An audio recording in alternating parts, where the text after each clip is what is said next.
My dear sisters and brothers, there is so much that God has spoken to us today, but I'll take only one little aspect that we may be able to reflect on it and see how we are living it and applying that to our lives.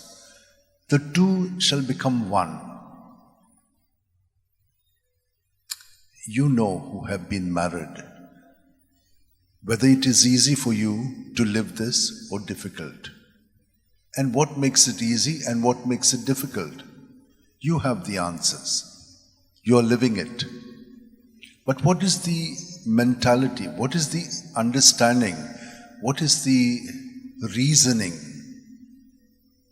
It starts by we having our origin in God. God has created us. So He has created us and given us a body. This body embodies the presence of God within us because He has made us in His own likeness and image. Now, in this body, we can come to the level of the Spirit because it is the Spirit who gives us life. And you know, from Genesis, when He breathed into them the breath of life, man became a living being. So, it is at that level that we have the life of God in us at every breath. And Jesus Himself has said, I'm life. So this life actually belongs to God. But God has given us the freedom. So at the body level, we can use our intelligence more than others who are created and understand God. How do we understand God? Through our experiences. And we pass these experiences down. Had we to spend time in discovering everything, it would be impossible. But years of collection of material in different sections makes us now capable of understanding many things that have been discovered for ages. Today's children study much more than what we studied. They are studying so many more things because of the new discoveries, and it is now put in different ways. So, let's get back to this. How do we understand? So, one, God, Spirit is with us, and we can understand by ourselves or by being with God. Now, if you look at the life of Jesus, what did He do? He always remained with His Father so that the Father's will is done in Him. He is the Father's love. It is love that has created us, nothing else. And that's why for us, love is a very important word, but there are shades of meaning in this. What ultimately is love? It is oneness with God. So our body, our being is one with God. And once it is one with God, we can also experience this with the partner that God has made for us. Because we can't have multiple relationships. We can have one relationship, and that is why the marriage is sacred. And to be monogamous means with one person. Now, when today God has said to us, the two shall become one. And what God has brought together, man must not put asunder. So God is taking the initiative, and so we must be united to God in order to understand one another. Now, does this thing happen? You know. You can give answers. And in order for it to happen, what must you do then?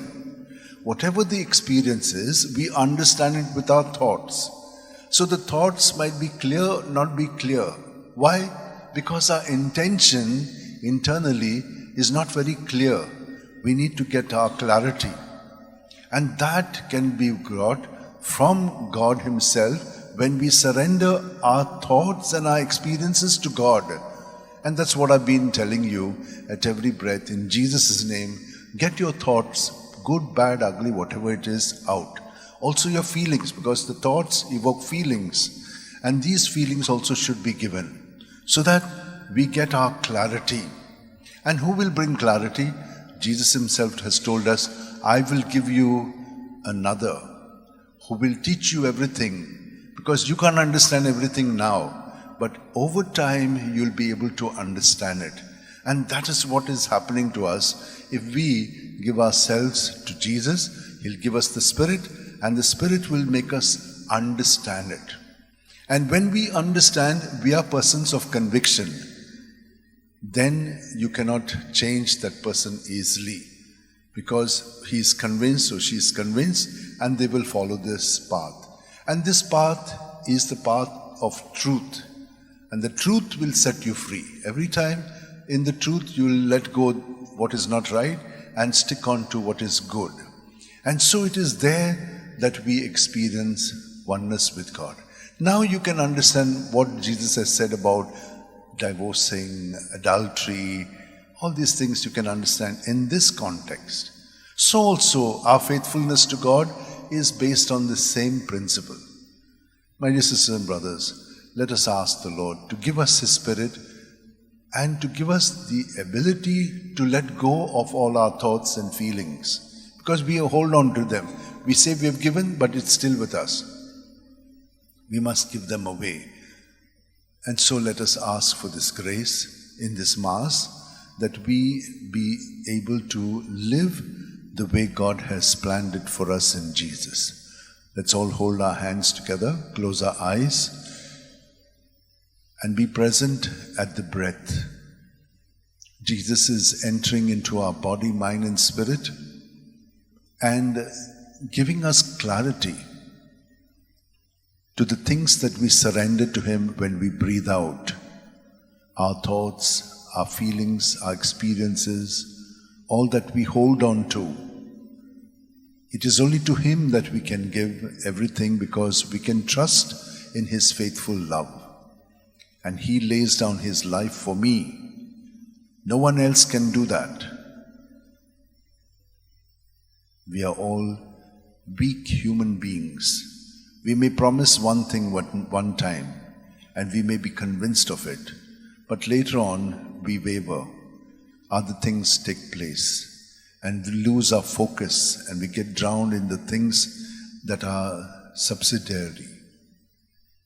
Lord, we give ourselves fully to You with the grace that You're giving us, so that we can become truly each day the persons that we are meant to be in You.